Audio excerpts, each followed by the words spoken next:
The man on the plane was horrified to discover his fingernails suddenly turned rapidly black, and as a doctor, Nick, he immediately realized this was a sign of severe cardiopulmonary hypoxia before he could think of a solution. The water bottle quickly deformed. The glass on the table also began to shake violently. The flight attendant also sensed something was wrong and immediately sat down while instructing passengers to fasten their seatbelts. However, everything was already too late. The next second, the plane began to shake. The water in the cups also shot out uncontrollably. Passengers who were not wearing seatbelts were directly sucked into the air. Luggage from the overhead bins fell off, one after another. The passengers were instantly frozen in place. They could only tightly hold on to their seats, praying to stay safe. Soon, the cabin pressure reached a critical point. The captain hurriedly put on an oxygen mask. The passenger cabin oxygen masks also dropped down one after another. Everyone immediately put them on to supply oxygen for themselves. But what they did not know was that there was still a girl in the bathroom. The violent turbulence made it impossible for her to open the door at all. She tried again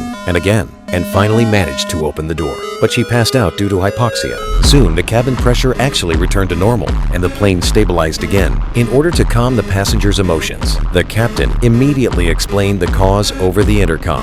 The plane encountered strong air currents, causing damage to the cabin ceiling gasket, which led to this high-altitude decompression emergency. They would next reduce the flight altitude and ask passengers not to worry. After hearing the captain's announcement, everyone finally breathed a sigh of relief. At this moment, the flight attendant discovered the girl fainted in the bathroom.